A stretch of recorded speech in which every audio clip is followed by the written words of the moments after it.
Hi everyone, Evil Shrimp here. This is going to be the first video in a series of Riftbound casts that I'm going to be doing, starting off with the Houston Regional Qualifiers that were hosted recently. I'm by no means a professional, but I'm hoping to use this series to improve my knowledge and my ability to deliver what should be an interesting, smooth and hopefully entertaining cast. We're going to see. Every single video I will just cast the games blind as of the time of recording. I haven't watched these games, and at the end of the games I'll just post a very basic review of what I think I can do better, what I can improve of, what I think was a bit lacking in the cast. So yeah, that's what's going to be happening. If you're interested in following my journey, then please feel free to do so. You can like and subscribe to see all of the videos that will be coming out on the topic. And yeah, I just want to clarify that, of course, I'm not affiliated with Riot in any way, and I wasn't involved in any way with the Houston Regional Qualifier. That's all Riot Games production and the amazing casting team that was, I think, Turn 'Em Sideways. I don't know if there was people outside of Turn 'Em Sideways involved. I'm not exactly sure about those fine fellas from the Americas. But yes, I'm just going to be casting over the top of it with everything muted, and hopefully that's going to be all okie dokie. And if I'm very lucky, maybe in the future it will be me up there somewhere in Europe. So yeah, thanks for coming along. Enjoy the cast. Okay, here we go into game one between Riftbound T and Quincy MF Jones. Not playing MF though, playing Yasuo against Garen for Riftbound T this time. Garen, that's not something we see very often at these competitive events, so it could be that Riftbound T's got some tech that he thinks is going to win him that best of Garen card. Seeing the turn 1 mobilize, it seems like it's going to be Garen Dazzling Aurora. Now that's very interesting. Yasuo itself is quite a slow deck usually, so it's going to be interesting to see how he manages to build tempo so that he's already sort of got an advantage before these big threats start coming out, if Riftbound T manages to find the Aurora. And I gotta say, turn 1 Nocturne coming off of the stacked deck, that is a dream start, and it can be a game ender in some cases depending on who you're against. That's going to be something difficult to deal with, but for Riftbound T, I've got to say, I don't hate the color combination for Dazzling Aurora here. The yellow gives him access to, of course, Harness Dragon, which can be a very big threat. Can immediately destroy the game plan that your opponent's got built up there. Then you've got things like Blast of Power, Cull the Weak, and Hidden Blade that can deal with these early units, and there is a Cull the Weak to immediately deal with the Nocturne threat, not having to pay anything on his side. Very, very favorable trade, and another Mobilize getting him ever closer to that dangling, dazzling Aurora. Quincy, though, going to be pretty happy to be on the board already, 1 point, and he'll be looking for some of these smaller units, something like a Traveling Merchant to really get back on the board and to get going. It would enable him this turn to once again use that Yasuo Legend power to push up. You can see in hand he's got that tasty Fae Folk, so that's something he's going to be able to use later on if he wants to. There we go, he does have a Traveling Merchant. And unless he has something else that he wants to do this turn, it does look like, yeah, he's going to use that to get a second point. Pulling into that back alley bar, very nice. For Riftbound T, the question is, can you find Dazzling Aurora in time? But with Dazzling Aurora decks, the thing is that always, you're not out of options. You have a lot of big, powerful units, and if you find the ramp early, that's the most important thing, just to get you to those units. Things like the Deadbloom Predator, perhaps even a Stormclaw Ursine, possibly, depending on what you want to run in this. There is a Stormclaw Ursine. Okay, that's going to allow him to really put some pressure onto these Yasuo, as Yasuo at 4 runes. He could pull out the Yasuo next turn if he wants to, but it would mean that he doesn't have any other options. So Quincy is going to be able to score that 3rd point coming into this turn. Does channel his 2. Let's see what he wants to do here. You can keep that Traveling Merchant on there to hold if you want to. Probably going to pull it back with the threat, of course, of the Ursine. Mask of Foresight, that's going to be a really powerful option for when that Yasuo does hit the board. Of course, it does deny it this turn, but of course, 8 runes, that's the gorgeous, lovely point that you want to play in the Yasuo. It lets you put in the Yasuo and move at the same time. Second stack deck coming through. This is a very nice start that Quincy has had up to now. Let's see what he pulls off of this. Looking for another Nocturne, probably. Doesn't look like he's found one.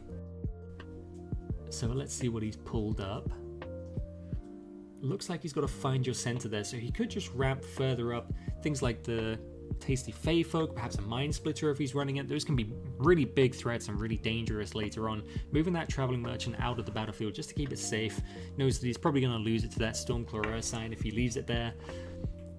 And Quincy, you'd have to imagine that he's pretty happy with this, sitting already on 8 runes. Next turn already he could have a Dazzling Aurora if it's in his hand or if he draws it off the top.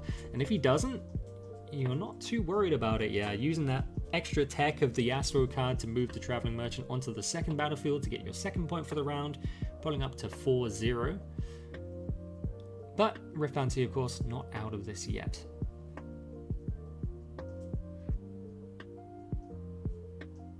Ten runes. Let's see what he can do with this. Now, does he have Dazzling Aurora in hand? Looks like he's got something Aurora-like there. I couldn't quite tell if it was. Yeah, Traveling Merchant can be taken out by the Stormclaw Ursine. T scoring his first point on this one. There it is, the Dazzling Aurora. He does indeed have it. So that's going to mean that he's going to be looking through his top cards until he finds a unit, and he's going to be able to play that unit for free without paying its power cost. Immediately finding another Stormclaw Ursine. You can't be too unhappy with finding that. It is a big number, a big threat to deal with. Though of course Yasuo can take one out just using his power, and then if he's able to move a second time, something like a Ride the Wind, he can potentially take out 2 in one single turn. But we'll see how it plays out. Quincy definitely have to be considering that. Of course, he still has that Tasty Fey Folk, so he could delay it until now, get those extra card draws, get in the runes if the Tasty Fey Folk goes down. He is in a favorable position. He is still ahead right now, so he doesn't have to rush too much. There is the Tasty Fey Folk coming in accelerated, so he's going to have to pay an extra rune, an extra power to get that going. Oh, maybe he's not playing. Oh, no, he is playing this accelerated. I was a little confused with the turn there. And he's going to play that straight into the battlefield, of course. Tasty Fey Folk has 7 instead of 6, thanks to the Mask of Foresight, since he is attacking alone. And that is going to win the fight against the Stormclaw Ursine. And that's back to T's turn. Now, T is going to be putting up a lot of power every turn. He gets to play his whole turn with his runes, whatever he wants to do, and then he gets to play a free unit at the end of the turn. Of course, Dazzling Aurora not limited to looking at a number of cards off the top. It can look at as many as he needs until he finds that unit, and then it can be played, depending on what it is, somewhere on the board where he needs it to be. Of course, always looking for that Dead Bloom Predator, which can be a huge threat, especially when you still have a unit on that battlefield. Immediately taking away that power, taking away that unit, and getting another point for yourself. And it becomes very difficult to deal with all these threats as they keep coming in. T considering here playing 2, a Hidden Blade on the Tasty Fey Folk. Still going to allow Quincy to draw 2, so that's going to give him some more options here. But it's getting harder and harder to keep up with this Dazzling Aurora. He still has a unit on the board already, plenty of runes to play with. Playing in another 7 runes here. Could be a third Stormclaw Ursine. Just a quick judge question there, reminding Quincy that he can draw those 2 cards since his unit was killed by Hidden Blade. And with that all sorted out, yeah, Quincy is really thinking about how he wants to play this out. Playing it, oh, Divine Judgment. Oh, that is absolutely brutal for Quincy. Dazzling Aurora into Divine Judgment. And that might just seal the deal here. Every turn, Quincy is going to be dealing with a huge unit coming out of T's deck. And he's only going to have 2 cards, 2 runes, and 2 gears to be able to deal with that. Of course, Yasuo can still come out of that champion zone, but you've got to get back up to those 6 runes first. And honestly, T is just going to keep putting out a big unit, regardless of cost. He doesn't need those runes, but to deal with him, you need them. And Quincy, it's going to be a hard task to get there from here. Things like Traveling Merchant, Wielder of Water, they're going to have a difficult time challenging Stormclaw Ursine, challenging a Harnessed Dragon, challenging a Dead Bloom Predator if that's to come out. So it's not over yet. He still has a point advantage of 4-1, so he has time to get there, but this Stormclaw Ursine pulling into Aspirant's Climb That is going to give him another point, making it 4-2. And of course, this game is going to 9, so that 4-point advantage, not nearly as powerful as it would usually be. And that is a Mountain Drake, a very big number, very difficult to deal with. Even if you can pull in Yasuo, it wouldn't fall just to the Yasuo power. It would still need more. Quincy, starting off his first turn, trying to face this down. A second Mask of Foresight, that is going to help. That would mean that a Yasuo power would deal 8 damage on the attack instead of just the 6 that his base might would. But that is going to be all that Quincy can do right now. Back against the wall, perhaps. T's going to pull that Stormclaw Ursine back, scoring his point for holding, move the Mountain Drake up to the back alley bar. That's going to be another point. And to add salt to the wounds, a Catalyst of Aeons, of course. Decks that run Dazzling Aurora have access to so much ramp, so being hit by that Divine Judgment, it doesn't hurt nearly as much as it does your opponent, unless they're also running Dazzling Aurora and a ramp style. So this is a very powerful play that we've seen come out from T. I'm loving the inventiveness on this deck combination. And that is extremely difficult. Carnivorous Snapvine coming in off the top. And now we have to think about how long is it going to take Quincy to get back into this one. These are very strong cards. Another Nocturne coming in. You hate to see it not come in from a vision, coming in from a reveal. Having to play it with your own runes, but we're at a point in the game where it's not so bad to do that. It's still fine, of course, but you know, you love getting that cheat out Nocturne. Especially in a situation like this where your resources are extremely limited, but once again, that's all he's going to be able to do. He could use his Yasuo power to play Nocturne onto a battlefield, but it would go straight down, so he needs to wait and hold for a later position when he has more power on the board. Carnivorous Snapvine going into back alley bar. He's already got his point for holding off of the back of alley bar, and this one's an Aspirant Climb, so he's going up to 6 now, only 3 points away. Things are getting dangerous for Quincy as T is looking for yet another card. He's taking a long time here, so this is going to be a lot of options recycled, and there's a Deadbloom Predator, not as optimal as you'd normally like it, but still a big number to deal with. Completely free off of the top. And that's going to be a recycle of those other cards. They're going back into the deck, so it's a lot of cycling. These other threats are available, other cards that Quincy is going to have to find a way to deal with, and with that much might on the board, the question really is, do you scoop and go on to the next game, or do you try and play this out still? He's able to pull out that Yasuo now. It's going to be the Yasuo coming in, but again, he's not going to be able to move it this turn. It's going to take a while until he's able to face down the numerous threats amassing in Riftbound T's board. He is going to move that Nocturne in, at least score one more point here. Into the back alley bar, bringing him up to 5. But Riftbound T, having saved all of those runes from the previous turn, simply pulling in the Dazzling Aurora, he's going to use Blast of Power to immediately say, nope, I don't want to deal with that actually. We're not even going to trade anything. I know that Nocturne is up at 6 points of might. I don't want to have to trade you there. We're just going to delete him. And yeah, Carnivorous Snapvine going to be holding the other battlefield, bringing T up to 7, 2 points away. So he can't win this turn. But if he's able to hold a battlefield on this turn, bringing him into the next one, it will be immediately the game one. However, if he doesn't manage to hold, he still has a lot of units to double conquer, potentially next turn. So this is the moment for Quincy, but that is a second Dazzling Aurora. You have to say, this is game over. There's the scoop, there's the forfeit, and we're going to be moving on to game 2. Wow, this is a beautiful deck coming in from T. Moving into game 2 here, you have to think that Quincy is going to be scratching his head after game 1. Like, what just happened? Completely blindsided by that Divine Judgment after the Dazzling Aurora. It's very difficult to deal with anything after that. Quincy Going to be using the Candlelit Sanctum this time, probably looking for more of those Nocturnes, of course. Getting the Obelisk of Power, giving that extra channel to both players for T, so he can get towards those bigger threats, towards that Dazzling Aurora a lot faster. And turn 1, Catalyst of Aeons, Quincy looking down the barrel already perhaps, but he's on the board. He's going to be able to conquer here.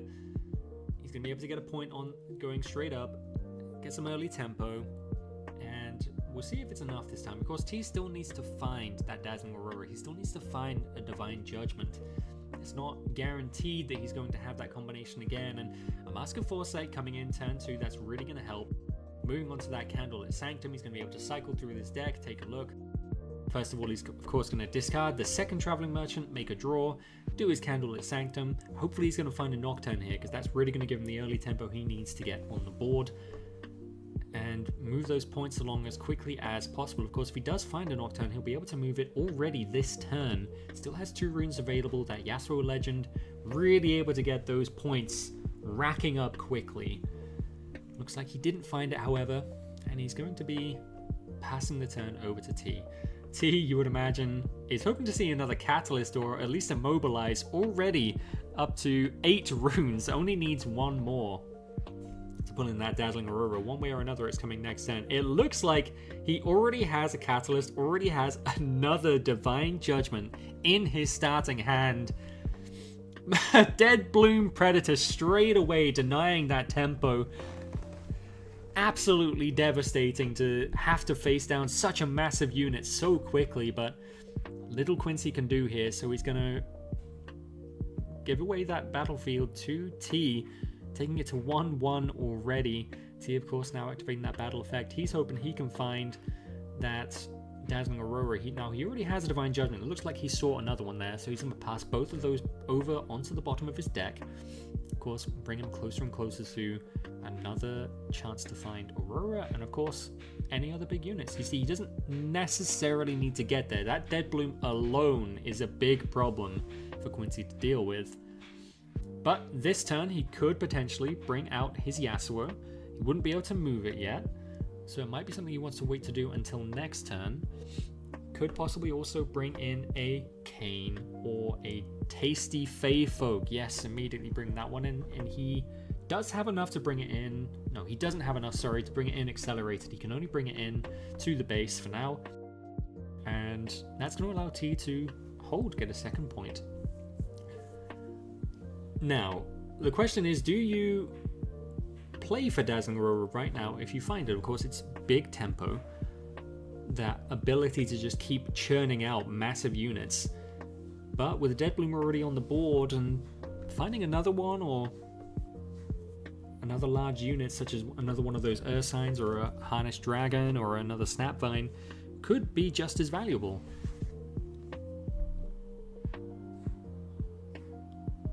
Looks like, however,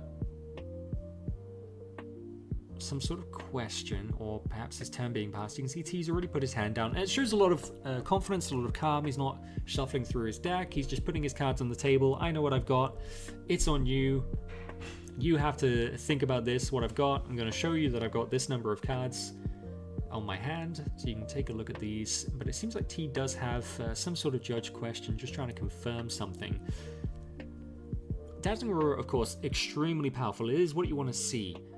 But the power of these Aurora decks isn't just the Aurora itself. It's being able to play around those huge might units to be able to take away the game as quickly as possible. Getting that early Catalyst of Aeons, getting that early Mobilize.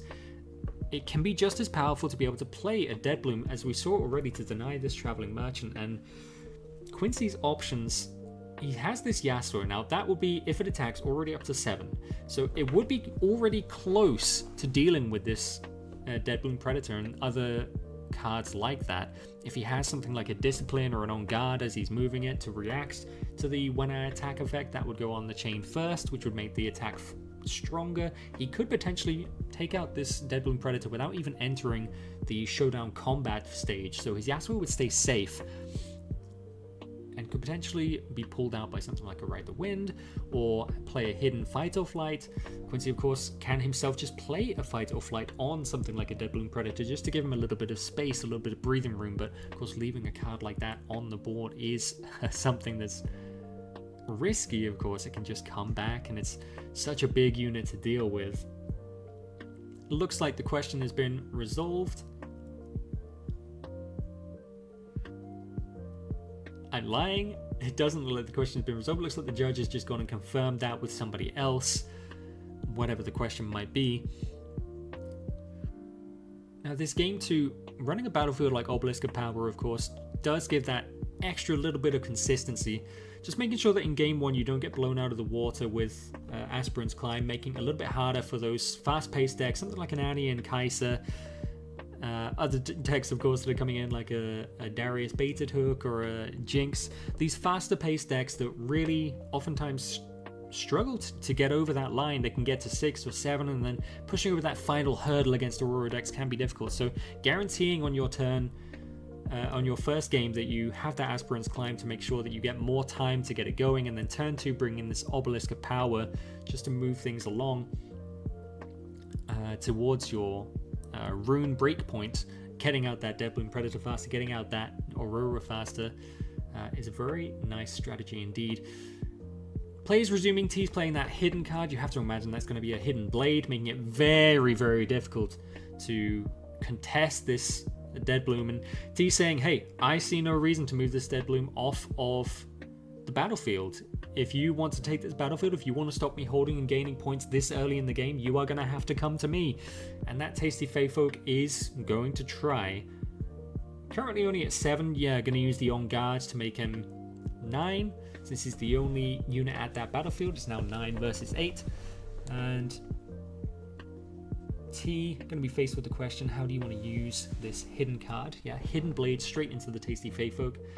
Defied, of course, read by Quincy, and that's going to prevent the Hidden Blade from going down, going to give Tasty Feyfolk the ability to deal with the Predator, and with only 1 rune up, T is going to have to concede that battlefield, and Quincy moving in, getting his second point of the game, 2-2. But that Stormclaw is going to be something still remaining, can take the other battlefield potentially, but Quincy, a lot of runes left here. He still has 7 runes available to him. He could bring in a Yasuo ready for next turn. He could potentially have a Mind Splitter, which could be very powerful to use against Quincy's hand here.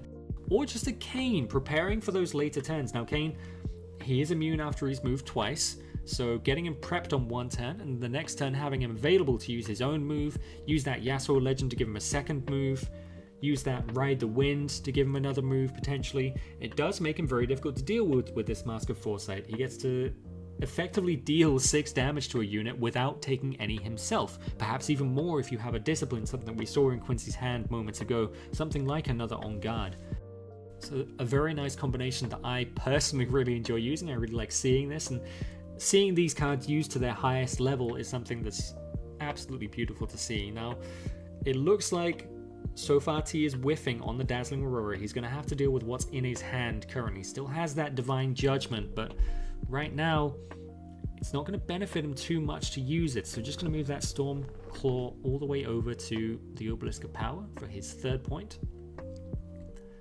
And then play in a Harnessed Dragon. And that is going to allow him to straight up kill a unit at a battlefield. Not at the battlefield, my bad. He can kill the unit from anywhere, so he's going to deal with that Kayn before it becomes a problem. You don't want to be dealing with something that cannot die, so just going to kill it before that even becomes an issue. And the Harnessed Dragon itself, also something to deal with for Quincy. Of course, that Mask of Foresight is going to keep his Tasty Feyfolk safe until something like a second Predator comes out, or a number of units are built into this board so that he can move them simultaneously to go and deal with that. Quincy, of course, ideally only wants to keep 1 unit at a battlefield at a time so he can benefit as much as possible from things like On Guard, things like Mask of Foresight, but now with Quincy's turn, that is a second Tasty Feyfolk coming in, and with that 7 power against that Stormclaw Ursine, it's going to be strong enough to take it down. But with those last 2 runes remaining, T does still have the option of the Hidden Blade, which he utilizes immediately. Quincy, of course, can be able to draw some more options, but with only 1 rune, that's probably going to be his turn here, unless he finds a stacked deck. But you're never going to say no to drawing an extra card and channeling 2 extra runes from the Tasty Fey Folk Death Knell effect. Overall, not a bad turn from Quincy. That is 2 Hidden Blades. You could expect that it will be only 2 Hidden Blades. There could be a third, though we've already seen Cull the Weak being used in both games. So whether it will be running 3 Hidden Blades and a Cull the Weak is something to think about, but those options obviously now more limited with a number of them having already been used. T now searching for that either Aurora or Deadblown Predator, and he's just going to straight up use Blast of Power to try and deal with this Phase Folk. Now we do have this hidden card which could potentially be the Zhonya's. Unfortunately, it is a Fight or Flight, which is the other option that you typically see in this Yasuo deck, and that's not going to be able to save the Fey Folk. So he's going to be going straight into the discard pile, and T is able to move up onto the battlefield and claim his 5th point. Still 3 runes available to him. Let's see if there's anything else he'd like to do. But most likely he's going to be passing here and saving those as an answer. Moving the Stormclaw off of the other battlefield so that he doesn't get blown out by something like a Yasuo or 2 battlefields. And passing his turn over to Quincy. Now, Quincy still in a good position for this game. He's putting up a stacked deck. As we know, he has those Nocturnes. Finding a Nocturne now can be very strong, give you a number of options. We see he found a 3rd Tasty Fey Folk, and the 2 that he's already found have done a lot of work, but when do you start running out of steam? What do you have left after the Fey Folks? We've seen he has a Cane. How many of those does he have left in the deck? Are we running any Mind Splitters? Of course, these are a lot of large units that we're seeing already, so typically when we see Cane, we don't see Mind Splitter, or rather when we see 3 Tasty Fey Folk, we don't see the Canes and the Mind Splitters. It's just too many large units that can make your hand too obsolete in the early game, especially when we're also running Nocturnes. So it seems that the Fey Folks and the Yasuo are going to be the main large options we have, with the option, of course, of playing Cane, hoping that we can make him invulnerable to really deal some damage to these battlefields. But Yasuo coming straight in, using that Yasuo Legend ability to move onto the battlefield. Yasuo is going to deal 7 damage when he attacks, unless Quincy has a reaction action used to here. Harness Dragon going straight into the discard pile, and Quincy coming away with the victory, pulling his points up to 4, 5-4 now.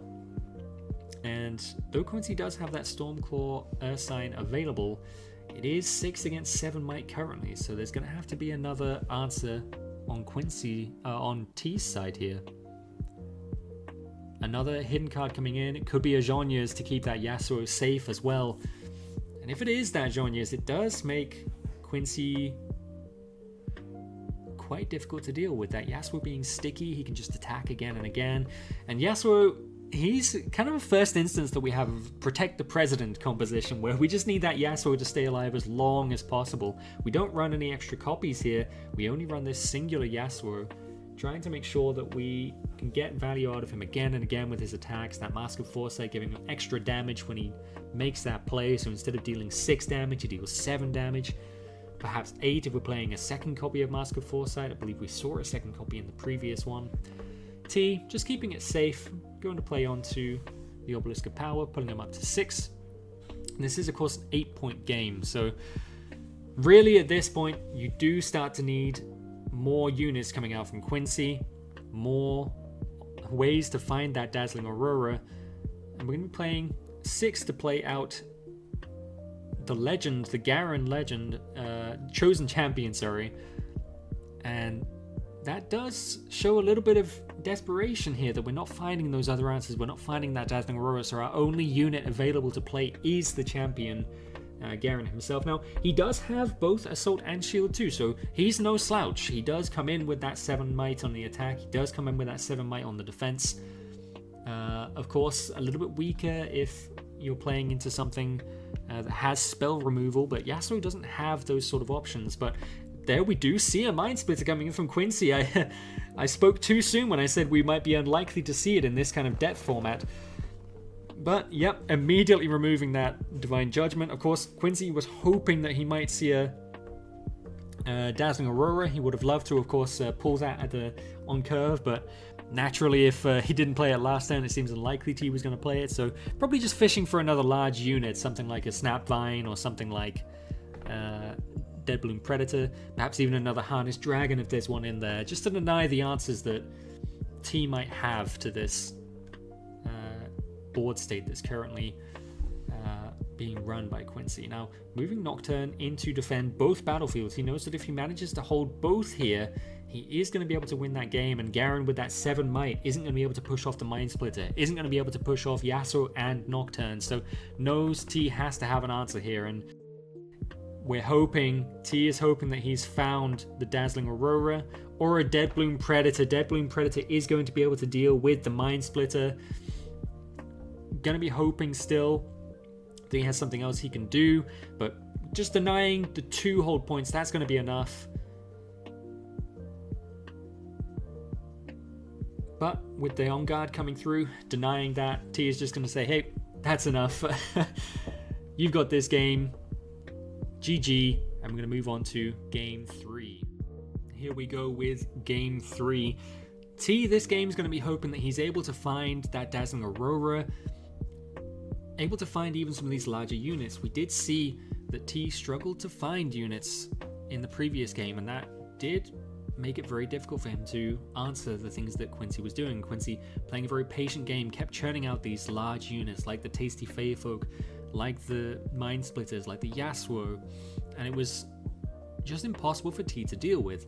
We saw in game 1 when cycling through for the Dazzling Aurora that T went through 8, 9, 10 cards looking for a unit and wasn't able to find one, so Quincy, recognizing that, played very patient game, knew that he'd be able to deal with these threats, knew that he had the options and the answers to pull through in that game, and very happy to see the Nocturne once again on turn 1 through that stacked deck, through the visions, cheating it out for just 1 power cost. But we did see that T already has that Cold a Week, something that's dealt with the Nocturne already this match, and here it is again coming out, and Quincy is going to hate to see that. But what are you going to do when there's an answer, and this time T has it. Now, T, of course, going to be looking for those ramp options, hoping that he can find a Catalyst Valence, hoping that he can get some mobilized, have that game-winning power that he did in the first game.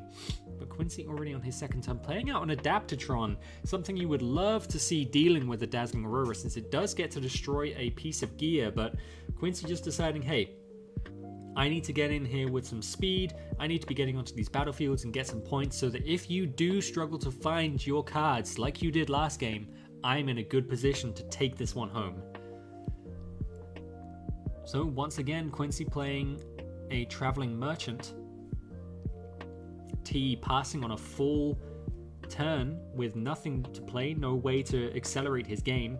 Another stacked deck coming up from Quincy, and this is a very powerful start that he's having. Still has the available runes to use that Yasuo Legend to move one of these units to a battlefield. You would imagine the Traveling Merchant so that he can cycle through his deck a little bit more, find those strong answers, those strong cards that he wants to use. And of course, let's see what he got from the stacked deck. Didn't find another Nocturne. Hoping that he can find something to, when T does start to get going into this board, that he may have the ability to answer it. But Traveling Merchant moving on to the Sigil of the Storm. Quincy gonna need to be recycling a rune now for conquering it, as well as the cards so that he can draw another card from the Traveling Merchant effect. But you would have to say that he's quite happy with this trade. Now, On Guard at this stage of the game, not something that you're going to be needing just yet, since if a card does come down to deal with the Traveling Merchant, it's going to have power way above the means of On Guard. Adaptatron already readied from the previous turn, going to be able to take a second point, and that is going to be 3-0 already for Quincy.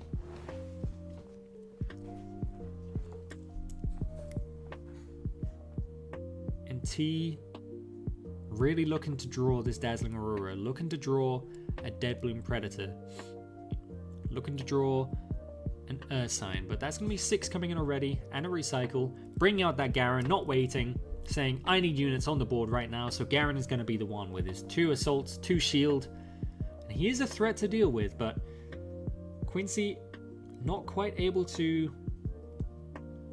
bring out the Yasuo and move it, but he could prepare it this turn to move next time, but he does have to be aware of that Harness Dragon threat. But Mind Splitter gonna be a big issue, recognizing that next turn T might have the Dazzling Aurora. If it's in hand, it will be next turn that he can play it, so this is the ideal timing to play Mind Splitter. So if he has it, now is the time, but instead, taking a look through a lot of these cards, 2 Blast of Power, a Divine Judgment, Cull the Weak, Primal Strength, Unyielding Spirit, and of course the Dead Bloom Predator. So, the question is which one of these Quincy wants to get rid of to, but it's of course, no question, goodbye Dead Bloom Predator. That one is the big threat, the one that can go straight on the battlefield that you're already controlling, immediately answering the points that you have. So Quincy just gonna say, no thank you, not gonna deal with that today. And it is out of here. T still waiting, still looking for something to deal with these threats. Garen already on the board though, gonna be able to do something right now. With Quincy on 5 points, he's gonna have to, because we are now entering the danger zone with Quincy hitting 6 points next turn, potentially if he manages to hold that second battlefield. It's gonna be a problem with that Yasuo that could come in with the legend ability, with the Ride the Wind that could potentially happen, or Kayn potentially, but Blast of Power, gonna deny that. We don't have to worry about that just yet. We're gonna get rid of that Traveling Merchant straight away, and with Cull the Weak, we're just gonna make sure that you cannot move that Mind Splitter onto a battlefield to pull you up to 6 next turn, and then pull it straight back with the Yasuo Legend Power. Gonna remove that threat, gonna remove the danger of this looming 8 points that Quincy is edging closer and closer towards, and we enter a neutral board state, which typically would favor an Aurora player if Aurora was already down, but it's not. Tasty Faithfolk coming in from Quincy doesn't accelerate it, can't accelerate it yet, so it does still give T some time to find this Aurora, to find more units to put onto the board. Only at 8, wouldn't be able to play the Aurora this turn, so this is a sticky situation. We see also Quincy has a Rebuke in hand, a tech card that we're seeing more and more into decks like Yasuo, but of course Quincy knows that T has this Blast of Power. He can use that as an action, he can use it to deny that point from coming down.